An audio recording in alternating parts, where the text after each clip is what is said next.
let's. You guys are gonna like this. This is the new ship in Elite Dangerous that I'm excited for because chat. This thing launches in 2 weeks. This thing launches December 10th, Tuesday, December 10th, and chat. You can bet your ass I'm buying it on stream. I'm going to get this on stream with you guys. So you guys will get to see it the day it launches. And I will buy it on screen, I will outfit it, and we're gonna play around with it on stream that Tuesday. So, let's see what we can eagerly anticipate. Ready? The Cobra Mark 5, the brand new upcoming ship for Elite Dangerous, could certainly shake things up by quite a bit, and I'll be talking about why I believe that further into the video. For now, the ship is going to be released on the 10th of December, which coincides with the 10th anniversary of Elite Dangerous. I can't believe it's been 10 years since the game come out. The past few months for Elite have certainly been very interesting to say the least, and I mean that in thank you for the absolutely positive sense. Yeah, like, look at the overview of this when they do the overview. I mean that in the absolutely positive sense. It's a great looking ship. No, Tornado, it will not in terms of jump range. The Mandalay is still gonna kick the shit out of it in jump range. I have no idea if it will be better than the Mandalay in terms of maneuverability or in terms of Super Cruise Overdrive. Whether or not it's going to be as fuel efficient in the Super Cruise Overdrive as the Mandalay is. I don't know. They gave no information about that. So, this is basically going to be the meta for the general purpose ship. That is the plan for this. And it's really interesting because if you look at the front, and this may sound alien to... it's an all-rounder. But as far as like maneuverability, Raga, it's a small ship. Small ships are generally more maneuverable. So... Poll for if it launches that day, or if Levs breaks another ship. Cheer 100 RIP Ember's point, IT Blade. department. They are soon going to break something. Maybe, Durahat. Maybe. But yeah, what's interesting is the front of the ship looks like the Viper. And then the back, it has a very stealth... It has a very angular stealth look. It does. It looks like a Cobra and a Viper had a baby. Because the front end looks like a Viper. That, you can see it linked below, even maybe on the screen, assuming I remember to put the link in there. Now, as for the Cobra Mark 5, what do we know about it? Well, Frontier Unlocked today revealed a whole bunch of new information. I've been given access to that a little bit early, thanks to the Frontier Partner Program, as we go through some of those details now. Tanashi, I don't know if the black skins, the black colors in the livery is going to be gone by the time the Cobra comes out. I hope they don't. That'd be cool if you could get like the all black ship skin for this. That would probably look awesome. I don't know if Obsidian is going to show the ship kit that you can have. The ship kit looks bad. I do not like the ship kit that they made for it. It makes the Cobra look really stupid.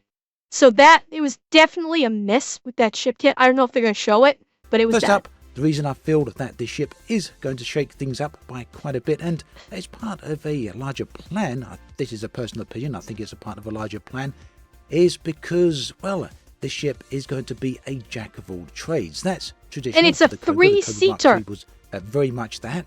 You can seat 3. Is taking that to a new possibly level. now. It's possibly happening in the context of the other new ships. Now, the other new ships been releasing this year. We know they're way more advanced than other ships in the game, at least in the context of their speciality. The Cobra Mark 5 is going to be the best all-round small ship. And yes, it is a small ship, contrary to the information from last month, where it was revealed that it was going to be a medium ship. That was an error. So that was another thing, which I'm glad. It's not going to be a medium ship. It's going to be a small ship, which is good. I wanted it to be a small ship. So I'm glad that was an oopsie and that's actually going to be a small ship. So that's good. But yeah, I mean, This is, I imagine once it actually hits the market for credits instead of like early access using ARX, I imagine this is probably going to be only slightly more expensive than the Mark III. This is going to become the meta for people. Nobody's going to probably really buy the Mark III anymore, except for collectors that already have them, and everybody's going to be buying the Mark V. So anyway, this isn't all-rounder, a jack of all trades, but it does mean it comes with some limitations on its ability for the top end of things, at the upper end of play. Coyote, I'm not sure I understand the question, but basically when it launches on December 10th, you can buy it with ARX.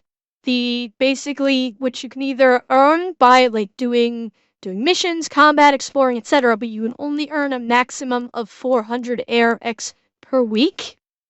So by the time you earn enough ARX from scratch to afford this, because it's gonna be 16,000 ARX, it's already gonna be on the credit market by that point, by the time you earn enough ARX. Unless you spend some real money, buy some ARX, and then get it. Which I'm going to do, because I want this. Then in about 3 months after launch, then it will basically be available for purchase via in-game credits 3 months after launch. That's been how they do it, because that's what they did with the Python, that's what they're doing with the TA, that's what they'll be doing with the Mandalay. So 3 months after it's been unleashed onto the game, then you will be able to purchase it with in-game credits. And I imagine, I don't know if like someone said 3 to 4 million. I don't think it's gonna be that much, because at present the Mark III, the Cobra Mark III is only 349,000 credits. I could see it being maybe 1 million. 1 million, 1.5 million for the Mark V. That's what I see it being, honestly. I don't think, because it's going to be the meta for the all-rounder, I don't see them pricing it all that high.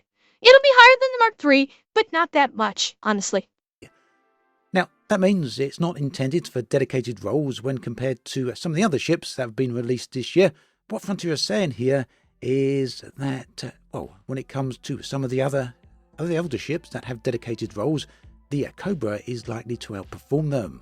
And what that means in the context of the ships we've already seen and that have already been released, plus the addition of the new Cobra Mark V, is that yes, as many people have long suspected, Frontier are releasing an entire tier of new ships. It's going to shake things up quite significantly, at least that's my take on things. Now, the Cobra Mark V is going to have better maneuverability over many other multi-purpose ships. There we and go. Of course, we can expect to see the standard now SCO capabilities in the Cobra Mark V as well. It will outperform the older ships in that regards. And that really is one of the reasons that Frontier are releasing the Cobra Mark V next. They kind of feel that they've gone along the list of specialised ships and now feel that they want a jack of all trades in there. And that is where this ship's coming in. Now, in terms of design, I really do like this. It's suitably recognisable as a Cobra. I don't think anyone can mistake that. And let's not forget that the Cobra is probably the most iconic ship in the Elite franchise. Oh, the Cobra is what they always put on all of their marketing. Anytime there's been like an Elite advertisement, it's been the Cobra that's been used for symbolizing Elite Dangerous.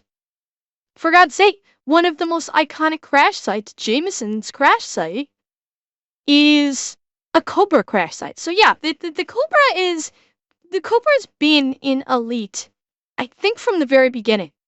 I'm pretty sure from the very first Elite game, you were flying a Cobra. I'm reasonably sure. So yeah, this is like so it makes perfect sense that it would launch on the 10th of December, which is Elite's 10th anniversary, because it is their iconic ship. It's been there from the start.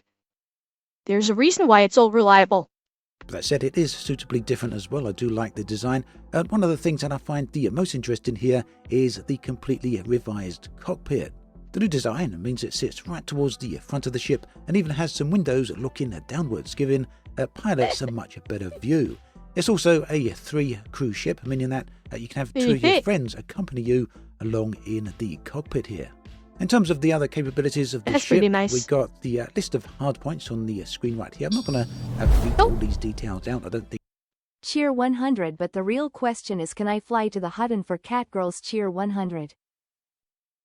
Baby. You need for me to spell it out.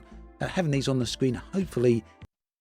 Okay, this is what I wanted to know about because they ran through it on the stream, but they ran through it so fast I wasn't sure. So you're gonna have 5 total hardpoints. You got 3 class 2s and 2 class 1s.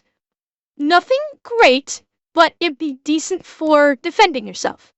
That's about the same as your average. It's slightly more than the combat ships like the Viper and the Vulture. So nothing great, but it'll allow you to defend yourself. And then 4 utility mounts, which is very nice. 4 utility mounts is nice. Class 1 armor, Class 4 power plant, that's good. Class 4 thrusters, Class 4 frame shift drive, that's an upgrade from the Mark III. No, it's not. It's the same. I retract my statement. Fowie. It's been a while since I looked at Cobra. Class 3 laser support, Class 4 power distributor. So that's upgraded. It's going to have a higher grade power distributor, which is nice. I think the power plant is power plant's the same. And then Class 3 sensors, that is the same. And then a Class 4 fuel tank, which is the same. So, for the most part, it is the same, except you're getting a higher power distributor, which means charging weapons, charging shields, or charging boost may be more efficient, which is interesting. You're getting more efficient power distribution. I like that. And just for comparison's sake, it's the same weapon class. You're getting 1 more medium class hardpoint on the new one versus the old one. So you're getting 1 extra medium hardpoint, which is nice. And then we've got the optionals. You got 1 class 5 slot. That's an upgrade. You got 3 class 4 slots, which it had. 3 class 3 spots, which you did not have initially. 1 class 2, and then 2 class 1s. So, the optional internals did get a boost. These certainly got a nice boost. So this will make it even more of an all-rounder. And honestly, you could probably make this a really nice exploration ship if you really wanted to. Could be a lot of fun to fly around. We'll see how fun it is to fly, but it's definitely a really nice all-rounder. Is suitable for you. Enough information there. Optional internals, what are they? You can see those right here. And then we've got the core internals as well. So that means that all round the Cobra should be a pretty interesting ship indeed. In fact, I think it's going to make it probably the best small ship that's in the game, and it will probably stay that way for quite a long while, at least until Frontier release some more ships. Now, we don't know if Frontier are going to release more ships at this point, but I suspect it's very, very likely indeed. I can't see Frontier stopping this anytime soon, as it appears, at least to my eyes, that it has been very successful for them. And I base that on the fact that Frontier are this has generated a lot of new interest. Updates. We know the new ships, the launching of the new ships, and the way the Elite Dangerous community, particularly streamers, have been crowing about this and cheering about this, I think has actually brought more people to the game. These updates are massive, and it's actually creating more interest in the game. Ada, technically yes. It's got the Federal Assault Ship, the Drop Ship, the Gunship, and then the Federal Corvette. So yes, these are basically gunboats, effectively speaking. So technically, yes. The next big update is going to be Colonization. We don't have a release date for that just yet, but as far as I can tell, the Colonization update is not coming with the Cobra Mark 5. The Cobra Mark 5, no, they've got a lot of work to do on that, I think so. 10th of December, and that is called the Cobra Mark 5 update, funnily enough. As for Colonization, that's obviously at this point going to be a 2025 update. And yeah, I do think that is going to be a huge update. Again, we've got that linked in the video description below. I think my feeling is that this is fundamentally going to change what Elite Dangerous is all about. Oh, now, yeah. the other question is, what type of content are we going to get in 2025 beyond the colonization update? Well, hopefully we'll hear more about that pretty soon. I'm pretty keen to see where Frontier go next. I don't think, at least I hope not, that they will be stopping with this update. I suspect they've got much bigger plans. So there we have it. That's everything that we know about the Cobra Mark 5. My thanks to you for watching this video. There is another one on the screen, linked right here. Do take care, and I'll catch you next time. So, and this is the next one we're gonna watch, but yeah, like this, like Frontier, really ramping things up. In the last year, they have really been ramping up new content in the game, and it has been bringing people in. Like, hang on.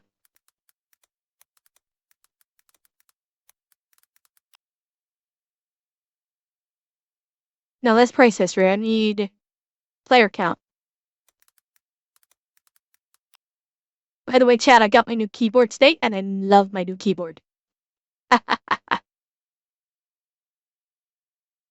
Okay, yeah, look at the spike. Look at the spike in player counts. Look at this.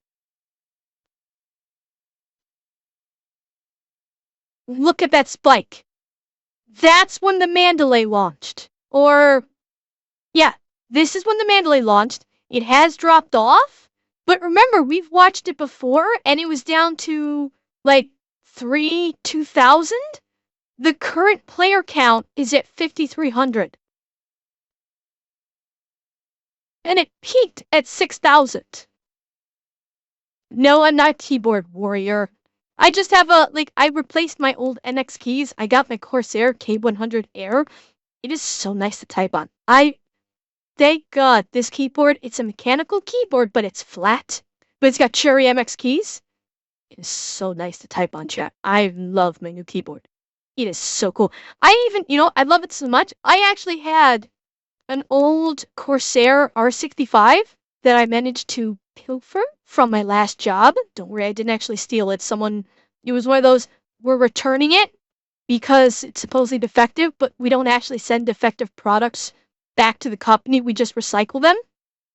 I liberated it from the recycling bin. So I swapped out my Logitech, what was it, the 501? No, anyway, I swapped out my Logitech gaming mouse with the Corsair mouse, and now, like, my whole setup is Corsair. I got Corsair internals on my PC, I got a Corsair keyboard, and I got a Corsair mouse. So I am Corsair all the way now, with all of my gear. It's nice. It's really good. But, look at the increase in players. Frontier is on a roll. Well, no, Tornado. I did not. I liberated it from the recycling bin when there was nothing actually wrong with it. So it was just tossed, it was effectively thrown in the garbage. That is liberating it from being garbaged. Yes, I am kind of a Corsair cat girl now. Yes, I have to admit it. But, alright, so chat, that was part 1 of the new stuff that's coming for Elite. And so now, let's check out the colonization. This one's a bit longer of a video, but this one is about how you can start colonizing your own systems. And this one, So, Ember is a legal pirate cheer 100.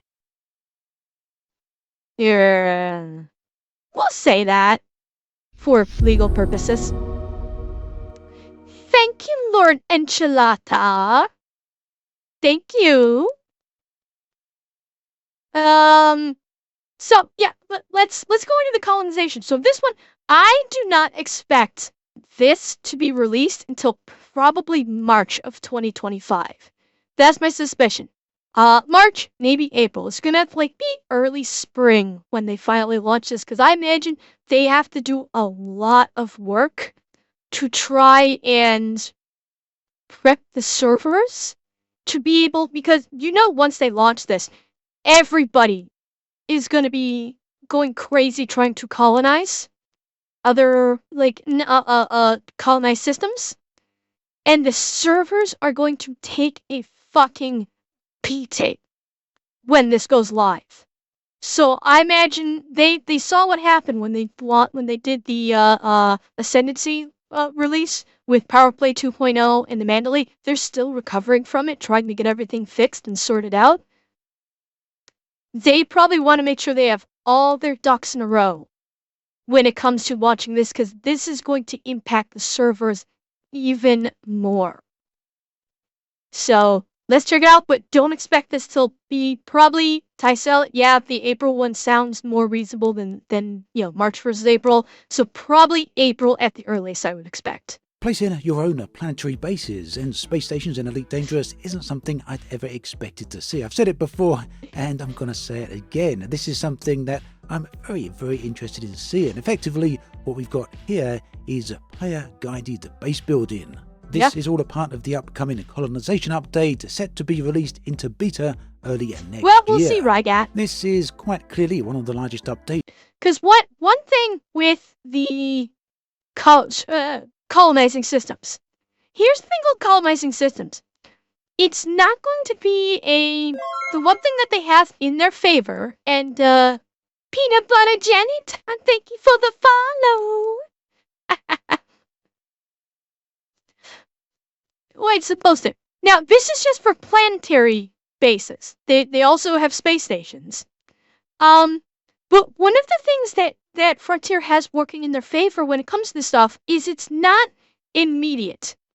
This is something where it takes time for the planetary bases to get built, for the space stations to get built. You actually need to do material gathering, like steel, computer equipment, etc., to build these bases. You actually have to do like material good delivery to the initial placement site.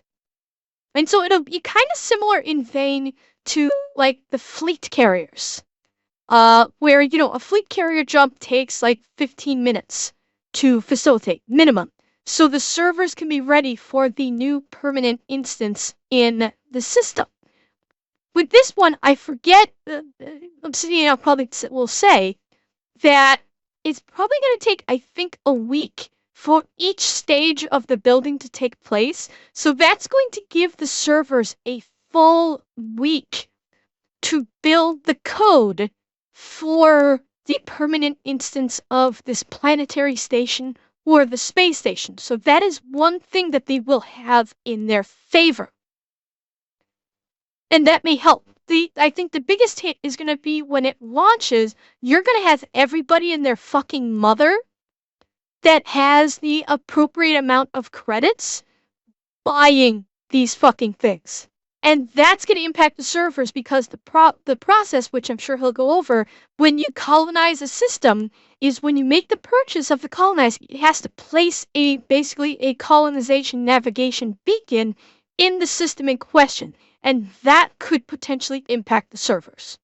That Frontier have ever released for the game. It's a significant change that will fundamentally alter the way Elite works. And in Frontier Unlocked today, the latest live stream, the developers went through some details on how exactly this is going to work. So we're going to talk about all of that in this video. I was fortunate enough to get these details a little bit early thanks to the Elite Dangerous partner program.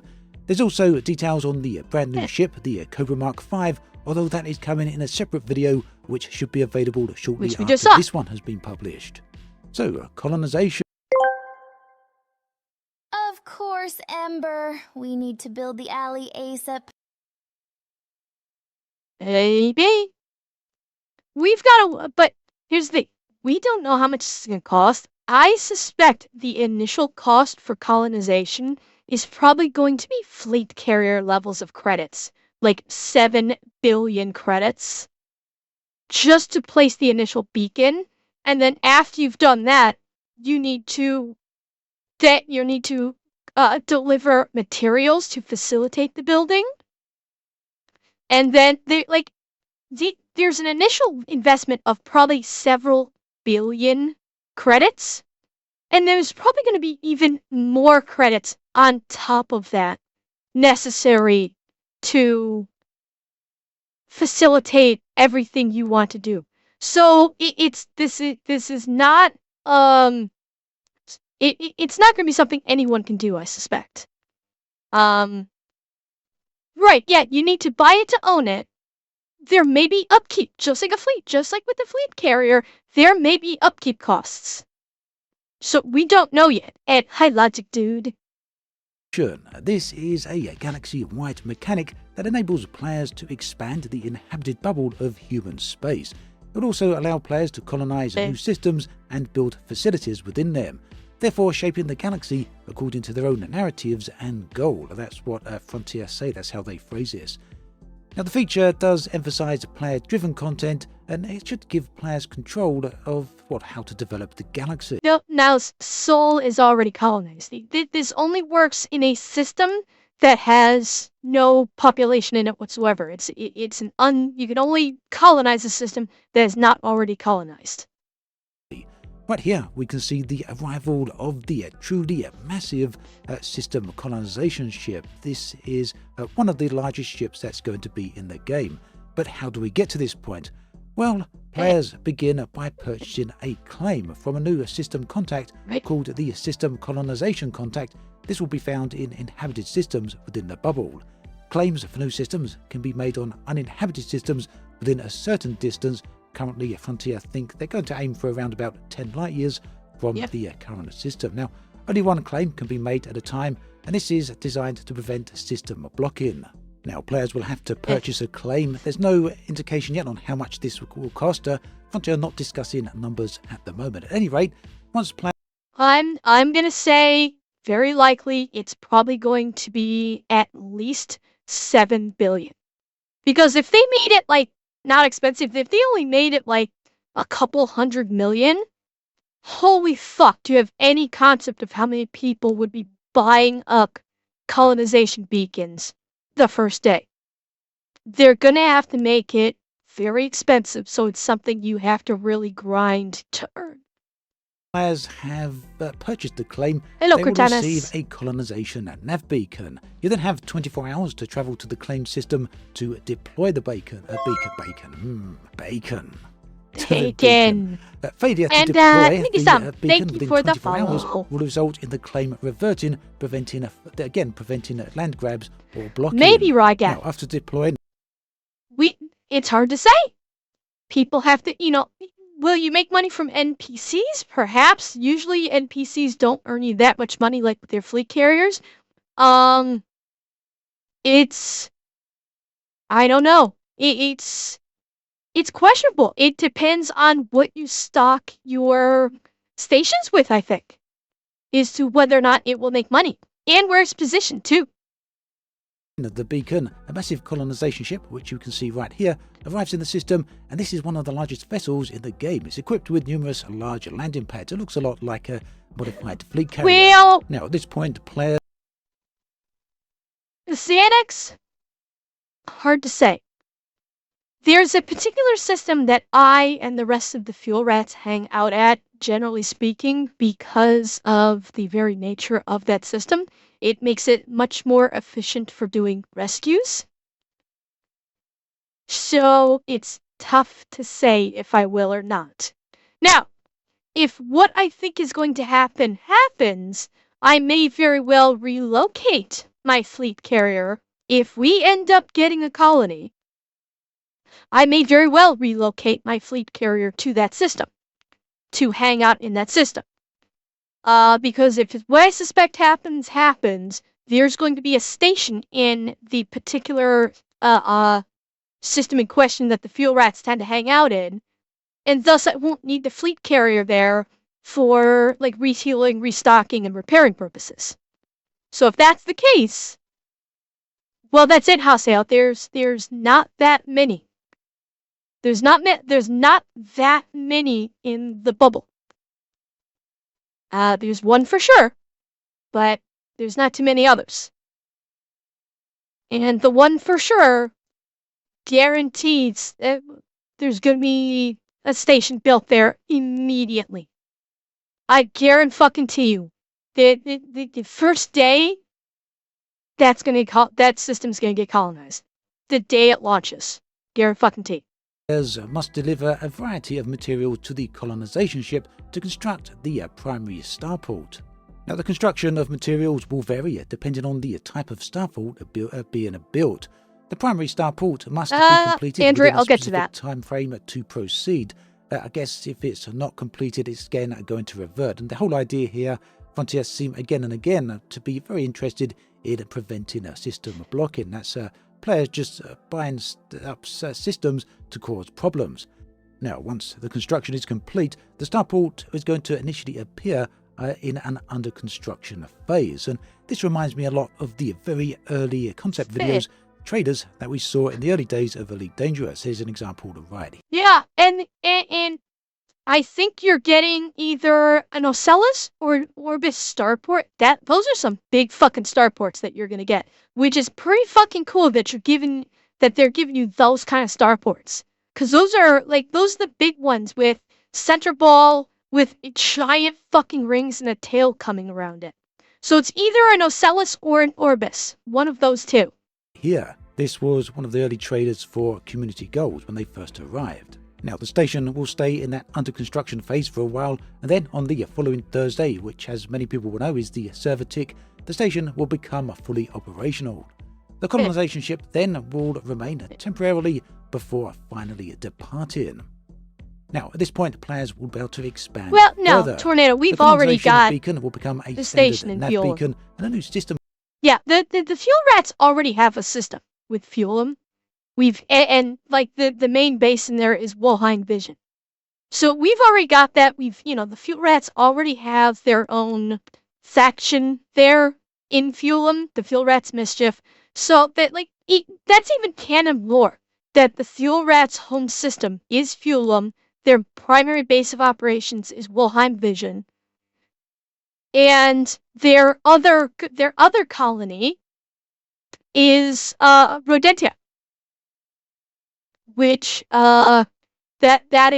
Rodentia is their far away colony over near Colonia. And in fact, I don't think I've ever mentioned this, guys, but in Rodentia there is a surface base in Rodentia actually named after the founder of the Fuel Rats. The founder of the Fuel Rats, I may have mentioned this before, was a commander by the name of Surly Badger.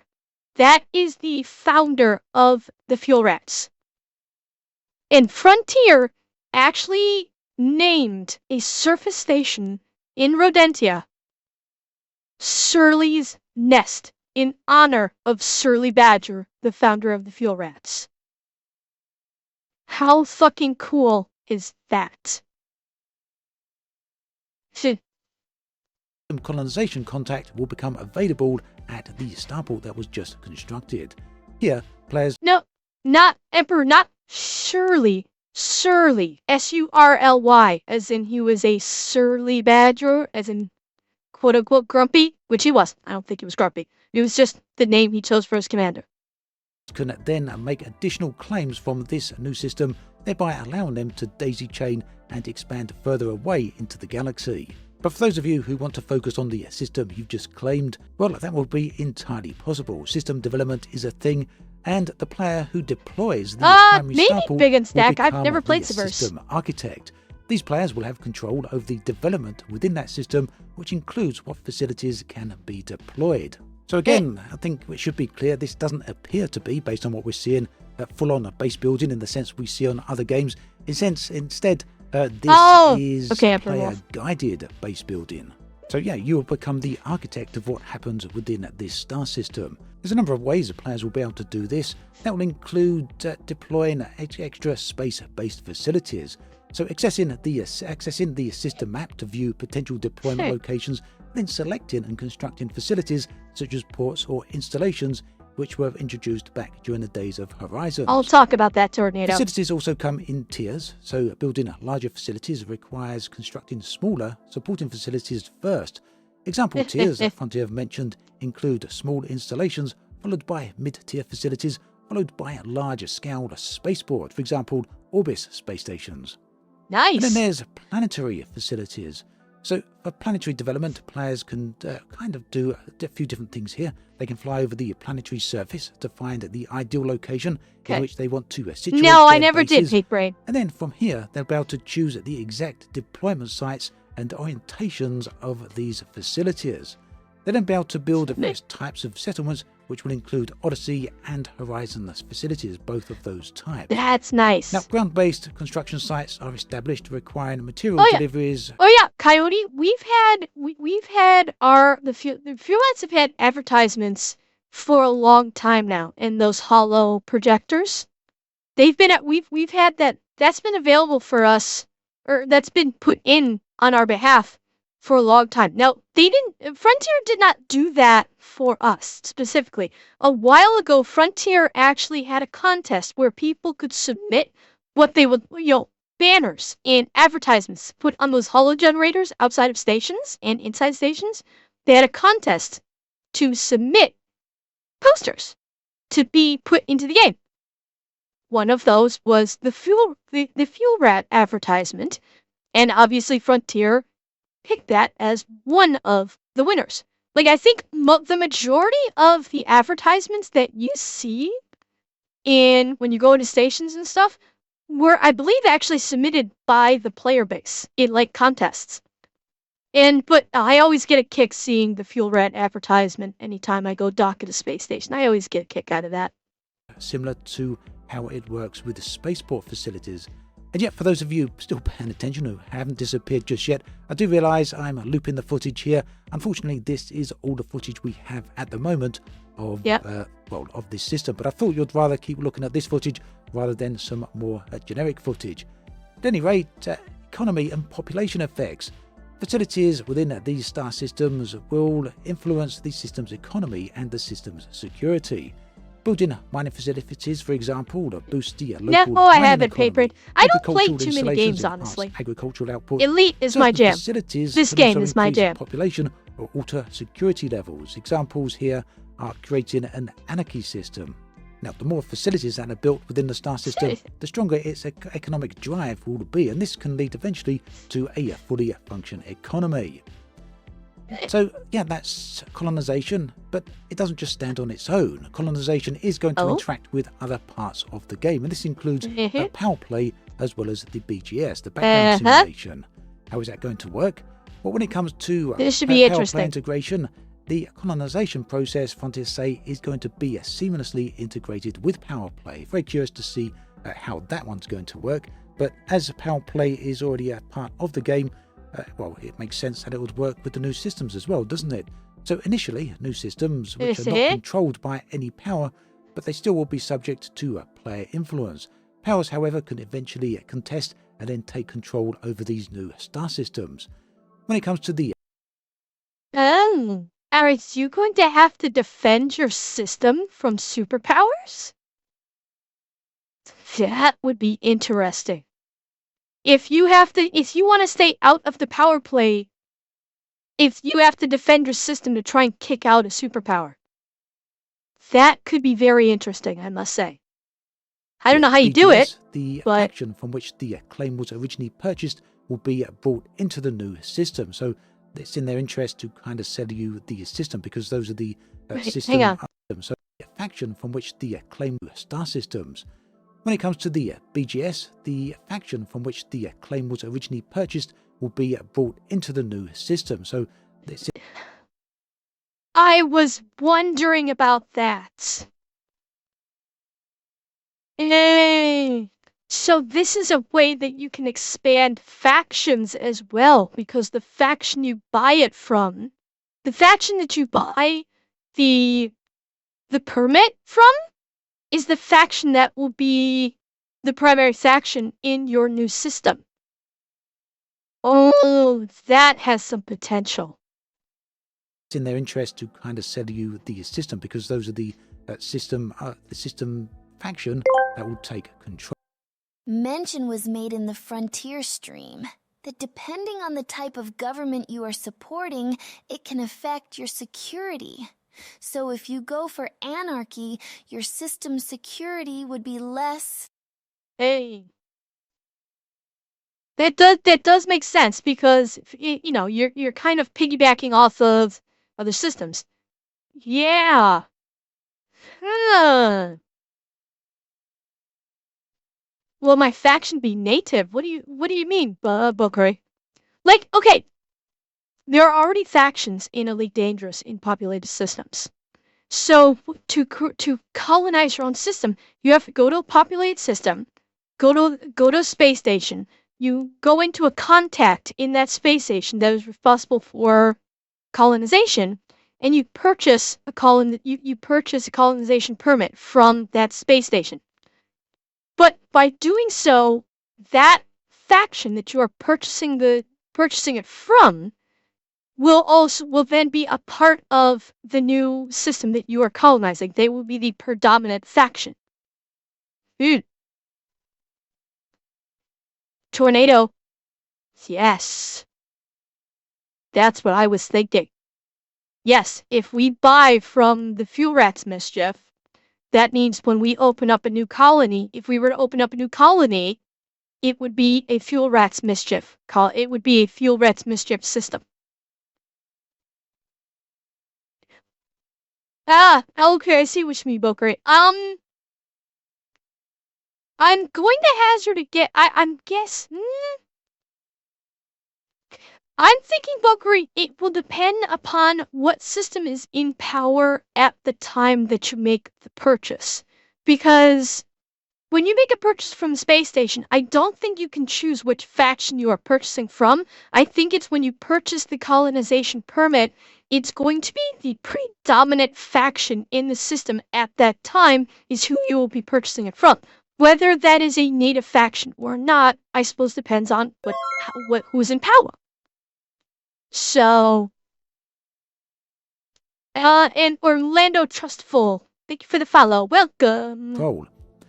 Now, players can also introduce their own factions, apparently, which will affect the BGS and the system control dynamics. So that's also something that I'm very curious to hear more on. No more specifics on that, at least as far as I understood in the information I've gotten. If Frontier so you can make your own faction now.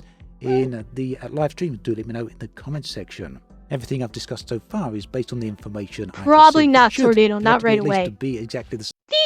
The colonies have to be set up within 10 light years of an already populated system. So it would take daisy training a lot of systems for colonization to reach Beagle Point. So unless there is an actual populated system near Beagle Point, like within 10 light years of it, no, you would be able to do it. Same as what Frontier have discussed during the live stream. Now, not the system permit you buy from, it just has to be within 10 light years of a populated system. These system architects will have significant influence over what facilities are built within their system and the economic and security direction of that system. In that essence, they will I think Daisy Chain to Colonia is a pipe dream, honestly. Other players, however, I really do think that's a pipe dream. Delivering materials at least to right the now. Construction sites, as well as shaping the system's development through collaborative efforts. And I guess that's where power play will also come into the situation along with the BGS. Now, there are some additional details I'm sure you're curious about, for example, material delivery and construction. So construction facilities require delivering specified materials to construction sites. I suspect that these will work a little bit like community goals and things along those lines. The material requirements are going to vary based on the facility type and the facility tier, as we've mentioned already. I have to imagine that the initial material delivery cost for like the Usilis or Orbis space station is probably going to be damn high. I have to think that when you first build, you probably will need to deliver thousands of materials to get the space station up and running. A little bit of a summary again here. Strict time limits are going to be posed on all of this, preventing and blocking the colonization process from others. Right, The primary yes. starports also must be completed within the designated period to proceed. Now, there are limitations here. No, right, yeah? I think I know what you're talking about. So if you build a colony, and there's no other, like, that's the whole point with daisy chaining. Once you've established a colony in a system and have built it up, it becomes a developed system. Then you can chain 10 light years further off of that developed colony that has been created by a player. That's why people have talked about daisy chaining colonies all the way to Colonia. Only one active claim per player at any time. Players can be the system architect for multiple star systems, but only after the initial claim has been completed. Now, as I mentioned at the beginning of the video, there is going to be a full beta for this. The system colonization feature will launch into beta early 2025, and the whole idea here is to allow for player feedback and for balancing. So, yeah, this is exactly the approach we want to see to an update like this. The developers have said that they aim to adjust the mechanics based on real player data. Now, obviously... Well, Desert, that's what I was saying. If a developed system has no new systems, okay, I see what you're saying. It exceeds the threshold. Well, then yes, it would be a dead end system. That's one of the risks that you run when you start, going to certain parts of the galaxy, is that the light year distance between systems exceeds 10 light years, and thus you will not be able to establish a colony. So yeah, that would be a dead-end system. There are going to be some of those. Certainly. Yeah, I know a lot of people here are going to be concerned. Thank you, Bigglesworth. Like I am as well, about how much for grind is going to be. And I'd never get mad at you. Hopefully Frontier don't go too excessive with this as they have in the past, and instead that they're willing to kind of tread that line between being too easy and definitely too not. Grindy. Obviously, it is a balancing act. So when it comes to balance, specific numbers here, costs, requirements for materials, all of that is going to be fine-tuned, which means that Frontier can't discuss any of this at the moment, because whilst they might have an idea... I'd say it's going to stay 10 light years for at least a couple. I'd say for at least a year or two, Tysel. At least. They may eventually increase it with an update, but it's going to be 10 light years for a while. Coming early next year. Do let me know what you think about all of this in the comments section below. I'd love to hear your thoughts. Also, don't forget that there is another video I'm going to be releasing shortly after this one. It may even be available as you've watched this one now on the new ship, the Cobra Mark 5. That's going to be a very nice looking ship. Thanks for watching this video all the way through. And thanks again, and thank you for the follow. Next time. Okay. Oh, I forgot to like this other video. There we go. So, yeah, really exciting stuff. Really exciting stuff. I'm like the Cobra especially I'm anxious for, but I am also anxious for the colonization. That is going to be very interesting. These are some big changes for Frontier. Really big changes. And I honestly can't wait. Because it's gonna make the game even more fun to start playing. It's gonna create more player interaction. It's giving people things to do, but that's what I say. Frontier's been on a roll for the last 2 or 3 years, and they're doing great. Colonization has got me so hot. Wait, yeah, they've had some server issues, but they've been kind of on a roll.